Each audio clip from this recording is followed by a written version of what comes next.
Hello दोस्तों, आज आप लोगों को कक्षा 10 का बायोलॉजी का चैप्टर नंबर 7 आनुवंशिकता एवं जैव विकास से जितना भी वीवीआई ऑब्जेक्टिव क्वेश्चन है बिहार बोर्ड की दृष्टि से आप लोगों को इस वीडियो में बताने वाला हूं, तो आप लोग इस वीडियो को लास्ट तक जरूर देखें। तो इसका पहला क्वेश्चन है 1 नंबर में कि एटाविज्म का क्या अर्थ है। इसका सही ऑप्शन होगा ऑप्शन नंबर सी, शांति में पूर्वजों के गुणों का आना जो जानकों में नहीं है। इसका ऑप्शन क्या हो जाएगा, 1 का सी हो जाएगा। ठीक है, इस क्वेश्चन को मैट्रिक में फर्स्ट वाली में 2025 में पूछा गया था। ठीक है, अगला क्वेश्चन है क्वेश्चन नंबर 2 में कि प्राकृतिक चयन द्वारा जीवों का विकास कहलाता है। इसका सही ऑप्शन होगा ऑप्शन नंबर डी, डार्विनवाद कहलाता है। क्या कहलाता है? डार्विनवाद कहलाता है। प्राकृतिक चयन द्वारा जीवों का विकास क्या कहलाता है? डार्विनवाद कहलाता है। अगला क्वेश्चन है 3 में कि जीवों की उत्पत्ति के पहले पृथ्वी पर निम्नलिखित में क्या नहीं था। इसका सही ऑप्शन होगा ऑप्शन नंबर सी हो जाएगा, O2 यानी कि ऑक्सीजन नहीं था।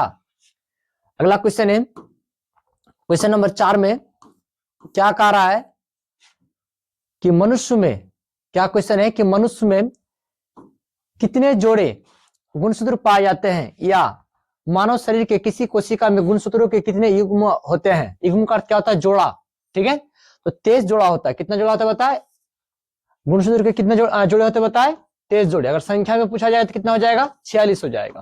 ठीक है, संख्या में पूछेगा तो। अगला क्वेश्चन है 5 में कीटों के पंख, चमगादड़ के पंख किस तरह के अंग है। जिसका सही ऑप्शन होगा ऑप्शन नंबर क्या हो जाएगा इसका सी, समवर्ती क्या अंग है। कीटों का पंख और चमगादड़ का जो पंख है कैसा है? समवर्ती क्या है? अंग है। 5 का क्या हो जाएगा? ऑप्शन नंबर सी हो जाएगा। अगला क्वेश्चन है 6 में क्या कह रहा है कि वर्तमान प्राणियों में कुछ संरचनाएं ऐसी पाई जाती है जिनका शरीर में अब कोई उपयोग नहीं रहा गया। ऐसी संरचनाओं को कहते हैं। इसका सही ऑप्शन होगा ऑप्शन नंबर बी, अवशोषी अंग कहा जाता है। क्या कहलाता होता है? अवशोषी अंग। अगला क्वेश्चन नंबर 7 में कि जीन शब्द की प्रस्तावना किसने की थी। ठीक है, देखिए आप लोग पहले समझ जाइए कि जीन शब्द का जो प्रस्तावना किया था किसने किया था? जॉनसन ने किया था। किसने किया था बताए? जॉनसन ने किया था। लेकिन जॉनसन के ऑप्शन में नहीं है, तो इसका सही ऑप्शन क्या हो जाएगा? ऑप्शन नंबर डी हो जाएगा। इनमें से कोई नहीं हो जाएगा। ठीक है, अगला क्वेश्चन है 8 में क्या कह रहा है कि कौन सा वैज्ञानिक मेंडल के नियमों की पुनः खोज से संबंधित है। इसका सही ऑप्शन होगा ऑप्शन नंबर ए, सर्मक। सर्मक क्या है? मेंडल के नियमों की पुनः खोज से क्या संबंधित है। इसका ऑप्शन क्या हो जाएगा? 8 का ये हो जाएगा। अगला क्वेश्चन है क्वेश्चन नंबर 9 में क्या कह रहा है? गुणसूत्र बने होते हैं। क्वेश्चन क्या होता है कि गुणसूत्र बने होते हैं। इसका सही ऑप्शन होगा ऑप्शन नंबर सी, डीएनए तथा प्रोटीन व आरएनए के खंड से। तो क्या होता है कि गुणसूत्र बने होते हैं किसका बना होता है बताएं? डीएनए तथा प्रोटीन व आरएनए के खंड से। तो 9 का क्या हो जाएगा? 9 का सी हो जाएगा। अगला क्वेश्चन है 10 में क्या कह रहा है कि कोशिका में आनुवंशिक पदार्थ है। जिसका सही ऑप्शन होगा ऑप्शन नंबर ए, डीएनए। यानी कोशिका में आनुवंशिक जो पदार्थ है क्या है? डीएनए है। ठीक है, 10 का क्या हो जाएगा? ऑप्शन नंबर ए हो जाएगा। जीन शब्द किसने प्रस्तुत किया? तो इसका सही ऑप्शन होगा ऑप्शन नंबर ए, जॉनसन ने क्या किया था? जीन शब्द का प्रस्तुत किया था। 11 का क्या हो जाएगा? ये हो जाएगा। 12 में कि मलेरिया उत्पन्न करने वाला मच्छर मादा इन्फ्लुएंजा किस तरह के जल में उत्पन्न होता है। इसका सही ऑप्शन होगा ऑप्शन नंबर बी हो जाएगा, गंदा जल में। ठीक है, मलेरिया उत्पन्न करने वाला जो इन्फ्लुएंजा जो मच्छर होता है तो कौन सा जल में उत्पन्न होते होता है? गंदा जल में। अगला क्वेश्चन है नेक्स्ट क्वेश्चन क्या है 13 में कि डेंगू उत्पन्न करने वाले मच्छर किस तरह के जल में उत्पन्न होते हैं। तो डेंगू यहाँ पे बोला गया है, इसका सही ऑप्शन क्या होगा? ऑप्शन नंबर ये हो जाएगा, साफ जल में। ठीक है, डेंगू उत्पन्न करने वाले जो मच्छर होते हैं कैसे जल में उत्पन्न होते हैं बताए? साफ जल में। तो 13 का क्या हो जाएगा? ये हो जाएगा। अगला क्वेश्चन है क्वेश्चन नंबर कितना 14 में क्या कह रहा है कि डेंगू उत्पन्न करने वाले मच्छर किस तरह के जल में उत्पन्न होते हैं। देखिए उसी क्वेश्चन को क्या किया, ऑप्शन सिर्फ थोड़ा सा चेंज कर दिया। ठीक है, तो साफ जल का या दूसरा नाम क्या बोल सकते हैं? साफ जल को हम शुद्ध जल भी बोल सकते हैं। ठीक है, इसका ऑप्शन क्या हो जाएगा? ऑप्शन नंबर बी हो जाएगा। सेम क्वेश्चन है, सिर्फ यहाँ पे क्या ऑप्शन में चेंजिंग किया है। अगला क्वेश्चन है 15 में कि संजात अंगों के उदाहरण है। इसका सही ऑप्शन होगा ऑप्शन नंबर ए। ठीक है, हमारा हाथ तथा कुत्ते के अग्रपाद से। ठीक है, तो 15 का क्या हो जाएगा? ये हो जाएगा। अगला क्वेश्चन है 16 में क्या कह रहा है कि विकासीय दृष्टिकोण से हमारी किससे अधिक समानता है। तो मनुष्य का और चिंपैंजी का। ठीक है, सबसे अधिक क्या है? करीबी क्या है? संबंध है। कितना प्रतिशत इसका मैच होता है बताए? क्रोमोसोम इसका दोनों का, मनुष्य और किसका? चिंपैंजी का 99% क्या होता है? मैच होता है। ठीक है, ध्यान रखिएगा। अगला क्वेश्चन 17 में, लैंगिक जनन के उपरांत संतानों में अलैंगिक जनन की अपेक्षा भिन्नताएं होगी, तो इसका सही ऑप्शन होगा ऑप्शन नंबर अधिक भिन्नताएं होगी। ठीक है, ऑप्शन क्या हो जाएगा, बी हो जाएगा। अगला क्वेश्चन है 18 में, मेंडल ने अपने प्रयोग के लिए किस पौधे को चुना। ठीक है, तो बगीचा से मटर का पौधा को क्या किया था, चुना था। दो यानी कि दो क्या लाया था, मटर का पौधा लाया था। ठीक है, एक लंबा वाला लाया था, बड़ा टी वाला। ठीक है, एक छोटा जो मटर का पौधा लाया था बौना वाला, उसको क्या बोले थे, छोटा टी बोला था। ठीक है, ध्यान रखिएगा। अगला 19 में, फ्रेडरिक मिसर ने न्यूक्लिक नाम किसे दिया, तो इसका सही ऑप्शन होगा ऑप्शन नंबर ए, नविक अम्ल को दिया था। किसको दिया था बताए, फ्रेडरिक मिसर ने न्यूक्लिक नाम किसे दिया। ठीक है, तो नविक अम्ल को दिया था, ध्यान रखिएगा। अगला क्वेश्चन है क्वेश्चन नंबर 20 में, क्या कार्य किसने प्रमाण दिया कि जीन गुणसूत्र का भाग है, इसका सही ऑप्शन होगा ऑप्शन नंबर सी, 1902 में टी वेरी एवं डब्ल्यू.एस. क्या सट्टान ने दिया था। ठीक है, ऑप्शन क्या हो जाएगा, 20 का सी हो जाएगा। अगला क्वेश्चन है 21 में, कि प्रत्येक गुणसूत्र दो कुंडलित धागों का बना होता है जिसे कहते हैं, इसका सही ऑप्शन होगा ऑप्शन नंबर क्या हो जाएगा, ये हो जाएगा अर्ध गुणसूत्र कहते हैं। ठीक है, यानी प्रत्येक गुणसूत्र दो कुंडलियों धागों का बना होता है जिसे क्या कहते हैं, अर्ध गुणसूत्र कहते हैं। ठीक है, तो इसका 21 का क्या हो जाएगा, ये हो जाएगा। अगला क्वेश्चन है क्वेश्चन नंबर 22 में, कि विकास के आधार पर निम्नलिखित में से किसका शरीर अभिकल्प उत्तम है, जिसका सही ऑप्शन होगा ऑप्शन नंबर क्या हो जाएगा, डी, चिंपैंजी का। ठीक है, किसका होता है, विकास के आधार पर निम्नलिखित में से किसका शारीरिक अभिकल्प उत्तम है, सबसे अच्छा है। ठीक है, विकास की दृष्टि से, तो क्या हो जाएगा इसका, चिंपैंजी का हो जाएगा, डी हो जाएगा। अगला टेस्ट में, कि प्रसिद्ध पुस्तक द माइक्रोग्राफिया किनके द्वारा लिखी गई थी, इसका सही ऑप्शन होगा option number D, Robert Hooke के द्वारा। ठीक है, द माइक्रोग्राफिया पुस्तक क्या है, लिखी गई थी। ठीक है, इसका ऑप्शन क्या हो जाएगा, तेज का डी हो जाएगा। अगला क्वेश्चन, नेक्स्ट क्वेश्चन क्या है, कि निम्न में से कौन बौने पौधे को दर्शाता है। देखिए, बौने पौधे को दर्शाता है डबल जो क्या है, स्मॉल टी है। ठीक है, डबल स्मॉल टी एक क्या है, बौने पौधे को दर्शाते हैं, और डबल जो बड़ा टी है, ठीक है, यानी कैपिटल जो टी है, एक इसको दर्शाते हैं, यानी कि मटर के बड़े पौधे को क्या करते हैं, दर्शाते हैं। ठीक है, कौन दर्शाते हैं, मेंडल। ठीक है, अगला क्वेश्चन 25 में, कि कौन सा अभिलक्षण वंशगत नहीं है, इसका सही ऑप्शन होगा ऑप्शन नंबर बी, चमड़ी का रंग। चमड़ी का रंग क्या वंशगत नहीं है। ठीक है, ऑप्शन क्या हो जाएगा, बी हो जाएगा। ठीक है, आंख का रंग भी होता है, शरीर का आकार भी होता है, और बाल की प्रकृति ये भी होता है। ठीक है, लेकिन चमड़ी का रंग नहीं होता है। 25 का क्या हो जाएगा, बी हो जाएगा। ठीक है, ध्यान रखिएगा। अगला क्वेश्चन है 26 में, कि द्विसंकर क्रॉस के फलस्वरूप उत्पन्न पौधों का फिनोटॉपिक अनुपात था, इसका सही ऑप्शन था ऑप्शन नंबर बी हो जाएगा। ठीक है, 9:3, 3:3, उसको क्या अनुपात कितना है, 1 है। ठीक है, इसका ऑप्शन क्या हो जाएगा, बी हो जाएगा। अगला क्वेश्चन है 27 में, कि स्त्रियों में लिंग गुणसूत्र होते हैं। ठीक है, लिंग गुणसूत्र किसमें, स्त्रियों में पूछा गया तो दोनों में क्या होता है, एक्स एक्स होता है, और पुरुष में क्या होता है, एक्स वाई होता है। ठीक है, इसका सही ऑप्शन क्या हो जाएगा, ऑप्शन नंबर हो जाएगा इसका, ये हो जाएगा। अगला क्वेश्चन है, पुरुष में लिंग गुणसूत्र होते हैं। ठीक है, अभी आप लोगों को बताएं, तो पुरुष में क्या होता है, एक्स वाई होते हैं। इसका ऑप्शन क्या हो जाएगा, बी हो जाएगा 28 का। अगला क्वेश्चन है क्वेश्चन नंबर 29 में, क्या कह रहा है, कि प्राकृतिक वर्ण द्वारा जैव विकास के सिद्धांत की परिकल्पना किनके द्वारा की गई थी, इसका सही ऑप्शन होगा ऑप्शन नंबर ये, डार्विन के द्वारा। ठीक है, प्राकृतिक वर्ण द्वारा जैव विकास के सिद्धांत की परिकल्पना किनके द्वारा की गई थी, तो डार्विन के द्वारा की गई थी। ठीक है, इसका ऑप्शन क्या हो जाएगा, 29 का ये हो जाएगा। अगला क्वेश्चन है क्वेश्चन नंबर 30 में, क्या कह रहा है, कि मनुष्य, 30 में क्वेश्चन है, कि मनुष्य का वैज्ञानिक नाम है, तो मनुष्य का जो वैज्ञानिक नाम है होमो सेपियंस है। ठीक है, इसका ऑप्शन क्या हो जाएगा, ऑप्शन नंबर सी हो जाएगा। ठीक है, फिर से बता रहे हैं क्या, कि मनुष्य का वैज्ञानिक नाम क्या है, तो होमो सेपियंस है। ठीक है, इसका ऑप्शन क्या हो जाएगा, इसका सी हो जाएगा। 30 में क्वेश्चन है, कि मनुष्य का वैज्ञानिक नाम है, तो मनुष्य का जो वैज्ञानिक नाम है होमो सेपियंस है। ठीक है, क्या है, होमो सेपियंस है। इसका ऑप्शन क्या हो जाएगा, सी हो जाएगा। अगला क्वेश्चन है 30 में, कि मानव का उद्भव कहां हुआ था। ठीक है, तो अफ्रीका में, कहां पे हुआ था, अफ्रीका में हुआ था, और 2 लाख वर्ष पहले हुआ था। ठीक है, कितना लाख बताया, 2 लाख वर्ष पहले हुआ था, और शहर का नाम क्या था बता, इथोपिया। ठीक है, क्या होता है, इथोपिया, ध्यान रखिएगा। अगला क्वेश्चन नंबर 32 में, कि चमगादड़ एवं पक्षी के पंख किस प्रकार के अंग के उदाहरण है, इसका सही ऑप्शन होगा ऑप्शन नंबर ए, समरूप। क्या समरूप के क्या है, उदाहरण है। इसका ऑप्शन क्या हो जाएगा, ऑप्शन नंबर ए हो जाएगा। अगला क्वेश्चन है क्वेश्चन नंबर 33 में, क्या कह रहा है, कि प्राकृतिक कारण द्वारा जैव विकास इस सिद्धांत के जनक कौन है? इसका सही ऑप्शन होगा ऑप्शन नंबर क्या हो जाएगा? बी। क्या हो जाएगा? Charles Robert Darwin. डार्विन क्या है? प्राकृतिक वर्णन तथा क्या है? जैव विकास इस सिद्धांत के क्या जनक है? कौन है?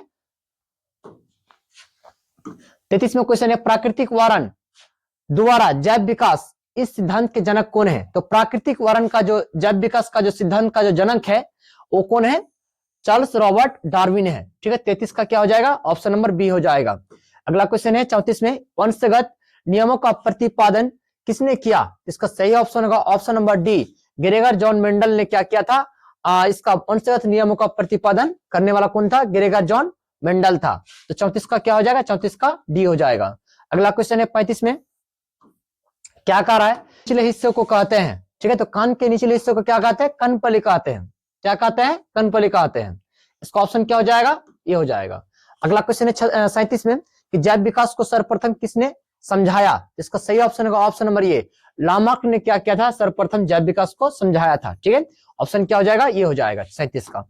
अगला क्वेश्चन है 38 में क्या कह रहा है कि विभिन्नताएं कितने प्रकार की होती है? इसका सही ऑप्शन होगा ऑप्शन नंबर बी हो जाएगा। 2 प्रकार की विभिन्नता होती है। ठीक है, कितने प्रकार की विभिन्नता होती है? होता है 2 प्रकार के। अगला क्वेश्चन 39 में क्वेश्चन है कि जीन प्रारूप तथा वातावरणीय दशाओं द्वारा निर्धारित वैसे आनुवंशिक लक्षण या विशेषक जो स्पष्ट रूप से दिखाई देते हैं क्या कहलाते हैं? इसका सही ऑप्शन होगा ऑप्शन नंबर सी हो जाएगा। लक्षण प्रारूप फिनोटाइप कहलाते हैं। ठीक है, क्या कहलाते हैं? लक्षण प्रारूप फिनोटाइप कहलाते हैं। तो 39 का क्या हो जाएगा? सी हो जाएगा। अगला क्वेश्चन है क्वेश्चन नंबर 40 में क्या कह रहा है कि ग्रेगर जॉन मेंडल व्यक्तिगत जीवन में क्या थे? तो क्या थे? ईसाई का एक पादरी थे। क्या थे? पादरी थे। ग्रेगर जॉन मेंडल व्यक्तिगत जीवन में क्या थे? वो पादरी थे। इसका ऑप्शन क्या हो जाएगा? 40 का सी हो जाएगा। अगला क्वेश्चन 41 में क्वेश्चन है कि मेंडल ने जनक पीढ़ी को किस लेटर से सूचित किया? ठीक है, तो मेंडल ने जनक पीढ़ी को जो है पी लेटर से क्या किया था? सर्वप्रथम सूचित किया था। ठीक है, तो इसका ऑप्शन क्या हो जाएगा? ये हो जाएगा 41 का। अगला क्वेश्चन है 42 में क्या क्वेश्चन है कि किसी भी प्रजाति विशेष के एक समष्टि या आबादी में स्थित समस्त जीन उस आबादी का कहलाता है। क्या कहलाता है? जीनोकोष कहलाता है। क्या कहलाता है? जीन कोष कहलाता है। ठीक है, 42 का क्या हो जाएगा? बी हो जाएगा। 43 में क्वेश्चन है जाति उद्भवन उन जीवों में होता है जिसमें क्या होता है? लैंगिक जनन होता है। ठीक है, क्वेश्चन क्या था बताए कि जाति उद्भवन उन जीवों में होता है जिसमें लैंगिक जनन होता है, उसी में क्या होता है? जाति उद्भवन उन जीवों में हो सकता है। ठीक है, इसका ऑप्शन क्या हो जाएगा? ऑप्शन नंबर ये हो जाएगा। अगला क्वेश्चन है 44 में कि डीएनए अनुक्रम के तुलनात्मक अध्ययन द्वारा किसी जीव के पूर्वजों की खोज कहलाता है। तो इसका सही ऑप्शन होगा ऑप्शन नंबर बी। आणविक जातिवृत्ति कहलाता है। क्या कहलाता है? आणविक जातिवृत्ति कहलाता है। क्या क्वेश्चन था कि डीएनए अनुक्रम के तुलनात्मक अध्ययन द्वारा किसी जीवों के पूर्वजों की खोज, यानी पूर्वजों को अगर खोज करते हैं तो उसे क्या कहते हैं? आणविक जातिवृत्ति कहलाते हैं। ठीक है, क्या कहलाते हैं? आणविक जातिवृत्ति कहलाते हैं। ठीक है, इसका ऑप्शन क्या हो जाएगा? 44 का बी हो जाएगा। नेक्स्ट क्वेश्चन है क्या क्वेश्चन नंबर 45 में क्या कह रहा है कि आनुवंशिकी का पिता कहा जाता है। तो आनुवंशिक का पिता किसे कहा जाता है? मेंडल को कहा जाता है। ठीक है, किसको कहा जाता है? मेंडल को कहा जाता है। इसका ऑप्शन क्या हो जाएगा? 15 का ये 45 से क्या हो जाएगा? ये हो जाएगा। अगला क्वेश्चन 46 में किसके मत अनुसार जीवों में प्रजनन के द्वारा अधिक से अधिक संतान उत्पन्न करने की क्षमता होती है? इसका सही ऑप्शन होगा ऑप्शन नंबर बी हो जाएगा। मेंडल के द्वारा यह बात कही गई थी। ठीक है, इसका ऑप्शन क्या हो जाएगा? बी हो जाएगा। अगला क्वेश्चन है 47 में क्या कह रहा है? 47 नंबर क्वेश्चन में कि डीएनए में कितने प्रकार के नाइट्रोजन क्षरक होते हैं? ठीक है, इसका सही ऑप्शन होगा ऑप्शन नंबर ये। 2 प्रकार के डीएनए में नाइट्रोजन क्षरक होते हैं। इसका ऑप्शन क्या हो जाएगा? ऑप्शन नंबर ये हो जाएगा 47 का। अगला क्वेश्चन है 48 में कि द ओरिजिन ऑफ स्पीसीज नमक पुस्तक के लेखक कौन है? इसका सही ऑप्शन होगा ऑप्शन नंबर ये डार्विन है। कौन है? डार्विन है। 48 का क्या हो जाएगा? ये हो जाएगा। अगला क्वेश्चन है 49 में किसी जीव की जीनी संरचना कहलाता है? इसका सही ऑप्शन होगा ऑप्शन नंबर बी। जीन प्रारूप या जीनोटाइप क्या है? कहलाता है। में किसी जीव की जीनी संरचना कहलाता है? इसका सही ऑप्शन होगा ऑप्शन नंबर बी। जीन प्रारूप या जीनोटाइप कहलाता है। तो 49 का क्या हो जाएगा? बी हो जाएगा। अगला क्वेश्चन है 50 में क्या कह रहा है कि जीव विज्ञान की वह शाखा जिसके अंतर्गत भिन्नता तथा आनुवंशिकता का अध्ययन किया जाता है कहलाता है? तो इसका सही ऑप्शन होगा ऑप्शन नंबर डी, अनुवंशिकी कहलाता है। क्या कहलाता है? अनुवंशिकी कहलाता है। क्या क्वेश्चन था कि जीव विज्ञान की वह शाखा जिसके अंतर्गत विभिन्नता तथा अनुवंशिकता का अध्ययन किया जाता है उसे क्या कहते हैं? अनुवंशिकी कहलाता है। इसका ऑप्शन क्या हो जाएगा? डी हो जाएगा। अगला क्वेश्चन 51 में कि अफ्रीकी मानव का सबसे निकट संबंधी है, तो अफ्रीकी मानव का जो सबसे निकट संबंधी क्या है? चिंपैंजी है। कौन है बताए? चिंपैंजी है। इसका ऑप्शन क्या हो जाएगा? 51 का ये हो जाएगा। अगला क्वेश्चन 52 में कि पक्षी तथा तितली के पंख है, ठीक है, क्या ये असमजात है? क्या होता है? असमजात है। पक्षी तथा तितली के जो पंख है क्या है? असमजात है। 52 का क्या हो जाएगा? बी हो जाएगा। अगला क्वेश्चन 53 में कि अवशेषी अंग का उदाहरण है, इसका सही ऑप्शन होगा ऑप्शन नंबर डी, इनमें से सभी। इनमें से सभी यानी कण, पलव की पेशियां, पुच्छ क्या कसे रुका है, एंड क्या निषेचक, पटल, इनमें से सभी हो जाएगा इसका। अगला क्वेश्चन है 54 में निम्नलिखित में से कौन सा अवशेषी अंग मानव में पाया जाता है? इसका सही ऑप्शन होगा ऑप्शन नंबर डी, ठीक है, यानी अपेंडिक्स क्या है? मानव में पाया जाता है। इसका ऑप्शन क्या हो जाएगा? ऑप्शन नंबर डी हो जाएगा। ठीक है, अगला क्वेश्चन है क्वेश्चन नंबर 55 में कि न्यूक्लियस शब्द किन के द्वारा दी गई है? इसका सही ऑप्शन होगा ऑप्शन नंबर ये। न्यूक्लियस जो शब्द दिया था रॉबर्ट ब्राउन ने दिया था। किसने दिया था?